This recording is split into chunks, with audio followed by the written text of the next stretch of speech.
ద్వితీయోపదేశకాండము 32వ అధ్యాయము. ఆకాశ మండలమా చెవినొగ్గుము, నేను మాట్లాడుదును. భూమండలమా నా నోటి మాట వినుము. నా ఉపదేశము వానవలే కురియును. నా వాక్యము మంచు వలెను, లేతగడ్డి మీద పడు చినుకుల వలెను, పచ్చిక మీద కురియు వర్షము వలెను ఉండును. నేను యెహోవా నామమును ప్రకటించెదను. మన దేవుని మహాత్మ్యమును కొనియాడుడి. ఆయన ఆశ్రయదుర్గముగానున్నాడు. ఆయన కార్యము సంపూర్ణము. ఆయన చర్యలన్నీయు న్యాయములు. ఆయన నిర్దోషి అయి నమ్ముకొనదగిన దేవుడు. ఆయన నీతిపరుడు, యథార్థవంతుడు. వారు తమ్ము చెరుపుకొనిరి. ఆయన పుత్రులు కారు. వారు కళంకులు. మూర్ఖత గల వక్రవంశము, బుద్ధిలేని అవివేక జనమా, ఇట్లు యెహోవాకు ప్రతీకారము చేయుదురా? ఆయన నిన్ను సృష్టించిన తండ్రి కాడా? ఆయనే నిన్ను పుట్టించి స్థాపించెను. పూర్వదినములను జ్ఞాపకము చేసుకొనుము. తరతరముల సంవత్సరములను తలంచుకొనుము. నీ తండ్రిని అడుగుము, అతడు నీకు తెలుపును. నీ పెద్దలను అడుగుము, వారు నీతో చెప్పుదురు. మహోన్నతుడు జనములకు వారి స్వాస్థ్యములను విభాగించినప్పుడు, నరజాతులను ప్రత్యేకించినప్పుడు, ఇశ్రాయేలీల లెక్కను బట్టి ప్రజలకు సరిహద్దులను నియమించెను. యెహోవా వంతు ఆయన జనమే, ఆయన స్వాస్థ్య భాగము యాకోబే. అరణ్య ప్రదేశములోను, భీకర ధ్వనిగల పాడైన ఎడారిలోను వాని కనుగొని ఆవరించి పరామర్శించి తన కనుపాపను వలె వాని కాపాడెను. పక్షిరాజు తన గూడు రేపి తన పిల్లలపైని అల్లాడుచు రెక్కలు చాపుకొని వాటిని పట్టుకొని తన రెక్కల మీద వాటిని మోయినట్లు యెహోవా వానిని నడిపించెను. యెహోవా మాత్రము వాని నడిపించెను. అన్యుల యొక్క దేవుళ్లలో ఏ దేవుడును ఆయనతో కూడా ఉండలేదు. భూమి యొక్క ఉన్నత స్థలముల మీద వాని నెక్కించెను. పొలముల పంట వానికి తినిపించెను. కొండ బండ నుండి తేనెను, చెకుముకి రాతి బండ నుండి నూనెను అతనికి జుర్రించెను. ఆవు మజ్జిగను, గొర్రెమేకల పచ్చి పాలను, గొర్రెపిల్లల క్రొవ్వును, బాషాను పొట్టేళ్లను, మేకలను, గోధుమల మెరికెల సారమును నీకిచ్చెను. నీవు త్రాగిన మద్యము ద్రాక్షల రసము. యెషూరూను క్రొవ్వినవాడై కాలు జాడించెను. నీవు క్రొవ్వి బలిసి మందుడవైతివి. వాడు తన్ను పుట్టించిన దేవుని విడిచెను. తన రక్షణ శైలమును తృణీకరించెను. వారు అన్యుల దేవతల చేత ఆయనకు రోషము పుట్టించిరి. హేయ కృత్యముల చేత ఆయనను కోపింపచేసిరి.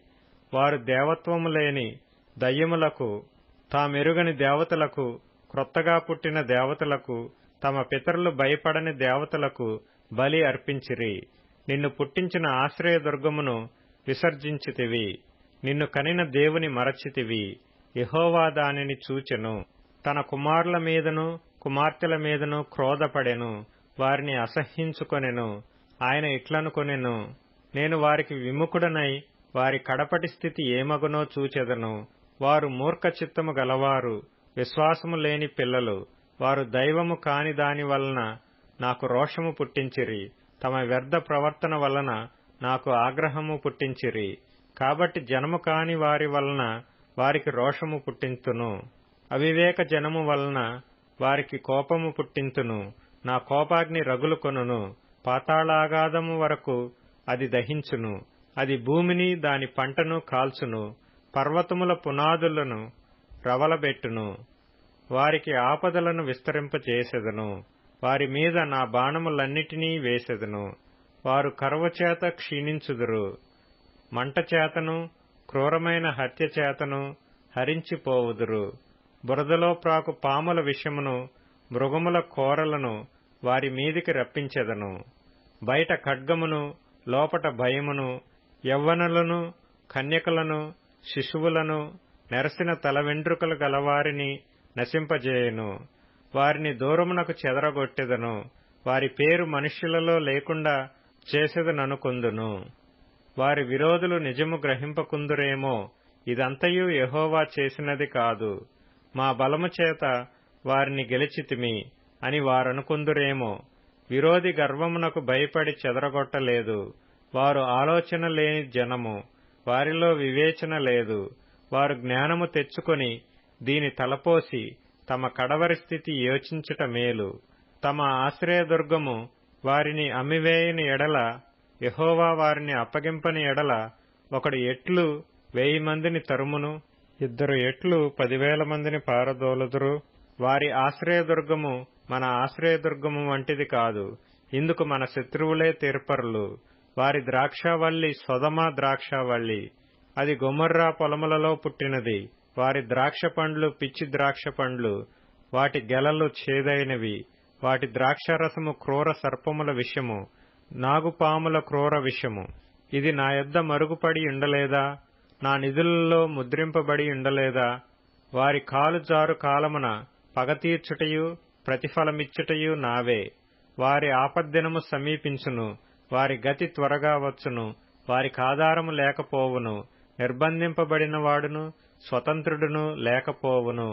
యెహోవా చూచును, తన సేవకులను గూర్చి సంతాపపడును, నిజముగా తన ప్రజలకు తీర్పు చేయును.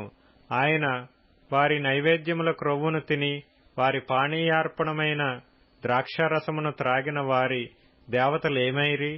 వారు ఆశ్రయించిన దుర్గములే లేచి మీకు సహాయము చేయవచ్చును.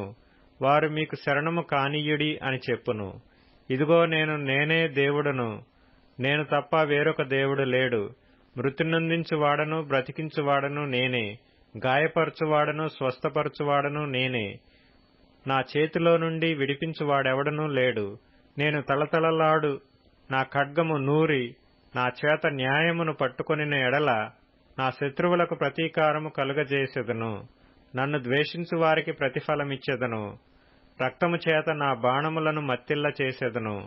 చంపబడిన వారి రక్తమును, చెరపట్టబడిన వారి రక్తమును, శత్రువులలో వీరుల తలలను నా ఖడ్గము భక్షించును.